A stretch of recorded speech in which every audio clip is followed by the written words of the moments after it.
आजकल कई सारी फिल्मों में टाइम ट्रेवल के बारे में बात की जाती है। आज विज्ञान भी यह मानता है कि हमारे ब्रह्मांड में कई आयाम हैं और विज्ञान के अनुसार समय भी एक आयाम है, यानी कि डायमेंशंस है। इसी के साथ ही आज विज्ञान के अनुसार 10 आयामों के सिद्धांत को सामने लाया गया है, लेकिन हजारों साल पहले लिखे गए हमारे वेदों में 64 आयामों का उल्लेख मिलता है, जो कि किसी भी इंसान की कल्पनाओं से बहुत परे है। अब आप सोच रहे होंगे कि आखिर यह आयाम है क्या भला? तो आज इस वीडियो में हम आपको हिंदू धर्म ग्रंथों में वर्णित आयाम के विषय में बताएंगे। वीडियो में हमारे साथ बने रहे, किंतु आगे बढ़ने से पहले यदि आप चैनल पर पहली बार आए हैं तो चैनल को सब्सक्राइब जरूर करें और बेल आइकन को प्रेस करना ना भूलें। तो सबसे पहले हम यह समझते हैं कि आखिर आयाम है क्या। जैसा कि आप सभी जानते हैं, हमारी इस दुनिया में हर चीज़ का एक निश्चित आकार, रूप और रंग है। इस कुदरत में कुछ भी अनुचित नहीं है, जैसे कि हर एक फूल का अपना रंग, रूप, रेखा और आकार होता है। इसलिए अभी तक प्रकृति में मौजूद लगभग हर एक चीज़ का अच्छे से माप तोल कर लिया गया है, जिस कारण से हम एक जैसी बहुत सी चीज़ें बना सकते हैं। कोई भी आकृति जिनका रूप और रंग एक जैसा हो, हम उसके माप से उसको बना सकते हैं। गणित को इस्तेमाल करके हम आज के समय में किसी भी आकृति को, जैसे कि कोई निश्चित रूपरेखा होने के कारण मकान बनाने से पहले उसका नक्शा एक कागज़ पर उतार सकते हैं। इससे पहले पता कर सकते हैं कि मकान बनने के बाद कैसा लगेगा। और इसी प्रकार गणित की सहायता से यह भी पता लगाया जा सकता है कि कोई ग्रह किसी भी सितारे से कितनी दूरी पर स्थित है। इस तरह से हम गणित की सहायता से घर बैठे हजारों या लाखों मील दूर की किसी भी चीज़ की दूरी, स्थिति और बहुत सी बातों का पता लगा सकते हैं। हम इंसानों की दुनिया 3 आयामों से बनी है और इसे हम 3D कहते हैं। इसलिए हम 3 आयामों को तो जानते हैं, पर गणित की सहायता से हमने इसके आगे का भी पता लगा लिया है। अब सोचिए कि जिन आयाम को साइंस आज खोज रहा है, वह हमारे बीच हजारों सालों से वेदों के माध्यम से उपस्थित थे और इनमें सभी आयाम के नामों के बारे में पहले से वर्णित है। वैसे तो इस ब्रह्मांड में शास्त्रों के अनुसार 64 आयाम मौजूद हैं, पर अभी तक हमारा विज्ञान गणित के द्वारा सिर्फ 10 आयामों का ही पता लगा पाया है। तो चलिए इनके बारे में जानते हैं। सबसे पहले 0 आयाम।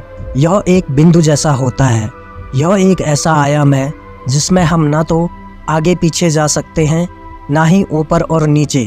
इस आयाम का व्यक्ति एक ही जगह पर स्थित रहता है। अब आते हैं पहले आयाम पर।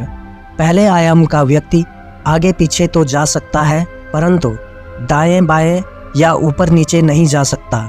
जैसा आप समझ लीजिए कि यहाँ पर 2 बिंदु हो और हम एक सीधी रेखा में एक बिंदु से सिर्फ दूसरे बिंदु की तरफ ही जा सकते हैं और दूसरे से पहले की तरफ ही आ सकते हैं।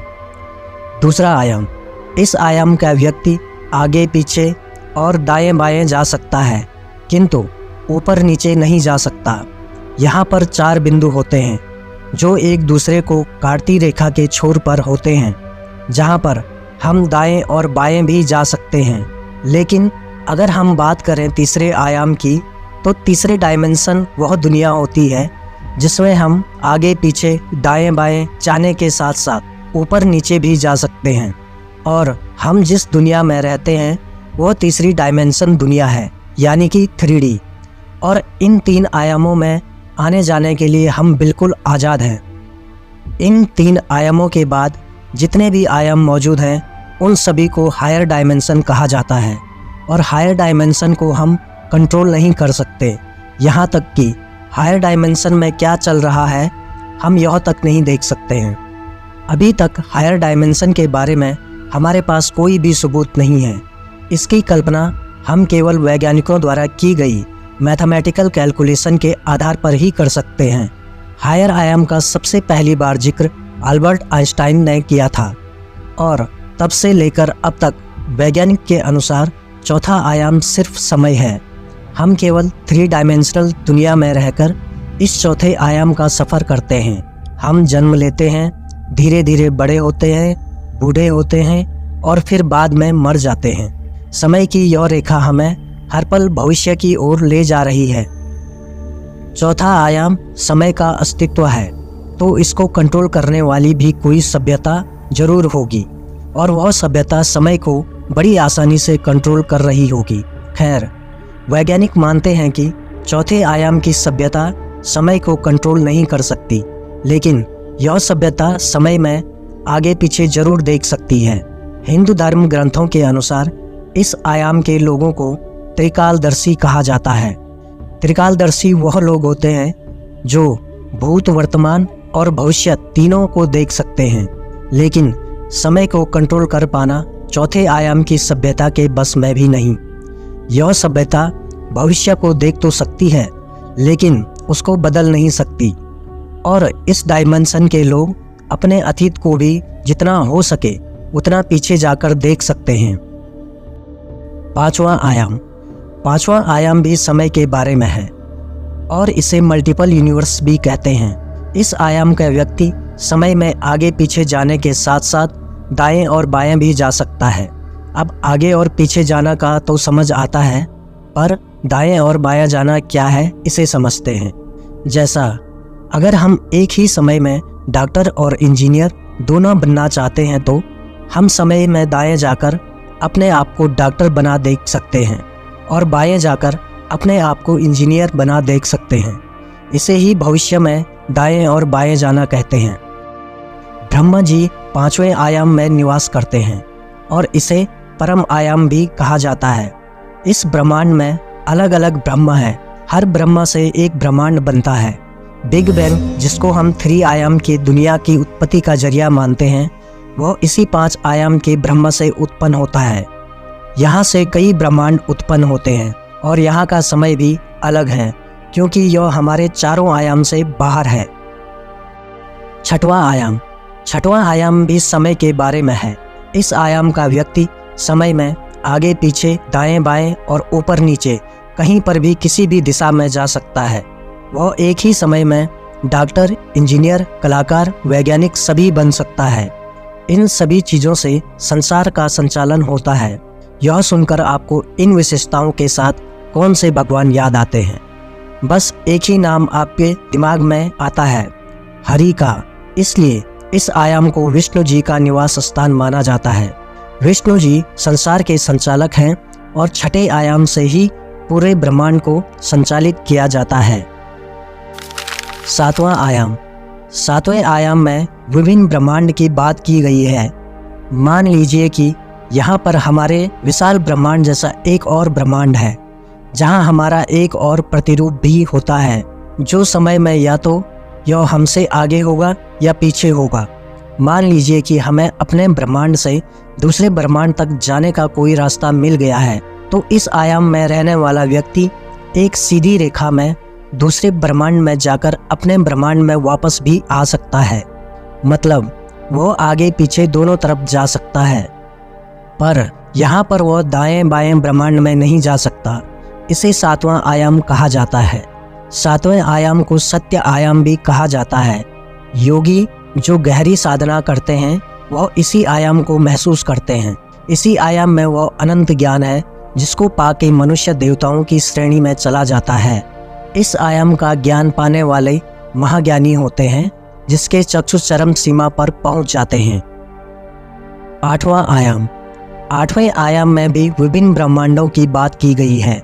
इस आयाम में रहने वाला व्यक्ति आगे और पीछे के ब्रह्मांड के साथ साथ दाएं बाएं के ब्रह्मांड में भी जा सकता है। वह किसी भी प्रतिरूप से मिल सकता है। 8वें आयाम को कैलाश भी कहा जाता है। इस आयाम में भगवान शिव का भौतिक रूप निवास करता है। उनका कार्य इन 7 आयामों का संतुलन बनाए रखना है।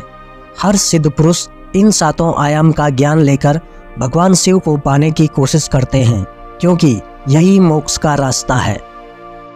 9वें आयाम में भी विभिन्न ब्रह्मांड की बात की गई है। इस आयाम में रहने वाला व्यक्ति आगे पीछे, दाएं बाएं, ऊपर नीचे कहीं भी ब्रह्मांड में जा सकता है, और इस आयाम को बैकुंठ भी कहा जाता है।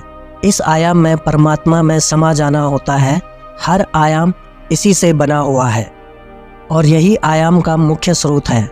मोक्ष प्राप्त करने के बाद हर आत्मा शून्य होकर इसी आयाम में परमात्मा में लीन हो जाती है। 10वां आयाम। 10वें आयाम को भगवान का आयाम कहा जाता है। इस आयाम में रहने वाला व्यक्ति कभी भी कहीं पर भी किसी भी रूप में जा सकता है। उस पर किसी भी ब्रह्मांड का कोई भी नियम लागू नहीं होता, बल्कि उसके अपने खुद के नियमों अनुसार जब चाहे जैसा चाहे वैसा कर पा सकता है। इसमें बहुत सी प्रजातियां बिना एक दूसरे के होने को महसूस कर सकती हैं और एक स्थान पर रह सकती हैं। इसलिए इस आयाम को अनंत आयाम भी बोलते हैं और यहाँ परमात्मा निवास करते हैं। सनातन धर्म में इन्हें ही निराकार अनंत सदाशिव और परम कहा गया है। महाभारत युग के युद्ध के दौरान भगवान कृष्ण ने अर्जुन को अपने इसी परम रूप के दर्शन दिए थे। इनको ही सत्य विष्णु कहा जाता है। इनका यह अंश हर आयाम में अपना कार्य कर रहा है। यही त्रिदेव की शक्ति का मुख्य स्रोत है। ब्रह्मा, विष्णु, महेश इनके ही रूप हैं। इस तरह शास्त्र और विज्ञान के अलग अलग सिद्धांतों के अनुसार और भी कई प्रकार के आयाम होते हैं। जैसे कि हमारे शास्त्रों में पहले ही 64 आयामों के बारे में बात की गई है, पर अभी तक हमारा विज्ञान कुछ ही आयामों का अंदाज़ा लगा पाया है। जैसे कि विज्ञान के श्रृंखला सिद्धांत के अनुसार कुल 11 आयाम बताए गए हैं, पर हम अभी तक 3 आयामों में रहने के कारण 3 आयामों को ही अच्छी तरह से समझ सकते हैं। इस वीडियो में हमने 10 आयामों के बारे में जाना। इन्हीं में से किसी न किसी रूप में 64 आयाम बसे हुए हैं। यही वह आयाम है जो अनंत और ईश्वर हैं। धन्यवाद। जय हिंद।